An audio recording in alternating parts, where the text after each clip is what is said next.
Um fundo imobiliário que vale R$ 112 sendo negociado a 86 é realmente uma oportunidade ou uma armadilha? Hoje eu vou te contar porque eu comprei VILG 11 há 6 meses e se com esse preço vale a pena eu ainda manter na carteira. Será que eu vou vender? Fique até o final desse vídeo e descubra. Fala pessoal, aqui é o Michael, economista do canal Mike Finanças, canal onde eu compartilho sobre investimentos e educação financeira com calma, clareza e constância. E hoje vamos falar sobre o VILG 11, um fundo imobiliário logístico que ainda divide opiniões. Eu comprei esse fundo pagando em média R$ 78, R$ 79 reais, e hoje ele está na casa dos R$ 86 reais, uma alta de quase 10% em mais ou menos 6 meses. Fora os rendimentos que eu recebi mensalmente. Mas será que ainda compensa entrar nesse fundo? Ou melhor, será que vale a pena eu mantê-lo em minha carteira? Para fazer nossas análises, vamos usar o relatório da própria gestora, da Vinci. Quando eu entrei nesse fundo, a cota estava em R$ 78,78 e ela fechou aqui em maio em R$ 86,27. É uma valorização razoável de quase 10% em 5, 6 meses. Isso quer dizer que estamos comprando um fundo que vale R$ 112 reais e pagando apenas 86. Isso é um baita desconto. Mas será que é um desconto mesmo? Ou o mercado está precificando 86 porque de fato não vale os 112? Vamos chegar lá. Algo importante para você manter em seu radar, nesse momento atual do Brasil, e aqui a gente está falando de junho de 2025, a taxa básica de juros ela está em um patamar muito alto em relação ao histórico recente. A gente está falando de uma taxa de 15% ao ano, enquanto um bom fundo imobiliário vai trazer de retorno líquido ali com seus rendimentos cerca de 9, 10%. Então isso acaba fazendo com que algumas pessoas migrem da renda variável para essa renda fixa, porque o risco é muito menor. Ela não tem essa volatilidade que tem na renda variável, e o que gera essas lacunas, ou usando o próprio jargão, que gera esse deságio.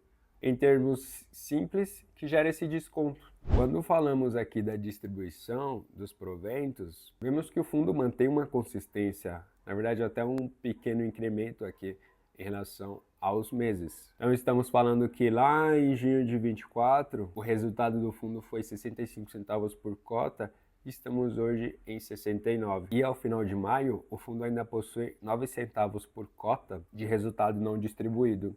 Ou seja, digamos que em junho o fundo não bata ali o que ele esperava de receita, ele pode usar esse resultado não distribuído para compensar e entregar o que eles estimavam entregar para o cotista, para nós sócios. Mas e por que então eu mantenho ainda esse fundo em minha carteira? Bem, para responder isso, eu acho que nada melhor do que falar um pouquinho do portfólio desse fundo. Estamos falando de um fundo com 15 imóveis, distribuído em 7 estados do país. E dentre os seus principais clientes, estamos falando de Tok, Ambev, Netshoes, que faz parte do grupo Magazine Luiza, a Unilog, de logística, a Privalha, o próprio Grupo Boticário, a Solística, do grupo Fenza, para quem não sabe, o grupo da Coca-Cola, as lojas Caedu. Então estamos falando de grandes participantes em seus ramos de atuação. E algumas comparações relevantes com o mercado, que é um indicador muito legal para acompanhar,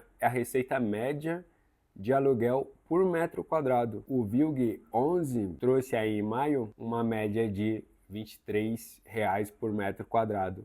A gente vê que está acima do mercado, e ele vem acima do mercado há alguns meses, né? Isso mostra certa eficiência. E outra coisa que nos tira preocupação é o fato de que 66% dos seus contratos vencem ali de 2028 para frente. A gente tem um bom período de receitas, entre aspas, garantidas. Isso traz para nossa carteira certa previsibilidade e para o fundo blindagem contra ciclos de vacância, por exemplo. E ainda falando sobre previsibilidade, o fundo estima que para o próximo trimestre manter uma distribuição de proventos entre 65 e 72 centavos. Né? Eles usam, além dos contratos, aquele resultado não distribuído que eu comentei, para fazer essas estimativas. Né? No pior cenário, eu fico nesse patamar, no melhor cenário, eu posso chegar naquele patamar. Isso, de novo, né, traz previsibilidade, o que é muito bom para o investidor. Alguns outros indicadores importantes para acompanharmos: a taxa de ocupação financeira do fundo. Ele traz aqui que praticamente 97% do que ele pode trazer de receita, ele está trazendo. Ou seja, a gente tem uma vacância financeira de cerca de 3,1%. E quando a gente compara com o mercado, estamos numa posição melhor. Ou seja, o mercado traz uma ocupação ali nos últimos meses de 92%. E além da ocupação, um indicador que é sempre importante acompanhar nos fundos é a sua inadimplência. O VILG-L, ele traz uma inadimplência aqui em maio de 1,3%. Nada muito diferente do que trouxe, por exemplo, nos últimos 2 meses. Não é nada super absurdo, mas é importante acompanhar. E aí, até aqui, me conta aí, você já investe em VILG-11 ou está pensando ainda em investir nele? Ele é um fundo que ele ainda apanha do mercado. Ele tem dificuldades até de bater o CDI, convenhamos, né? Com CDI nessa magnitude, mas enfim, ainda assim é um parâmetro. Está com um portfólio maduro, tem contratos longos, sua cota está descontada atualmente e me traz uma renda sólida. Por isso que eu sigo com o fundo na carteira. Não promete hype, ele entrega o arroz com feijão. E se você curte esse conteúdo mais realista, se inscreve no canal para acompanhar os próximos vídeos. Vou deixar aqui uma análise do VISC11, o fundo de shoppings da mesma gestora do VILG11, a Vinci. Até o próximo vídeo.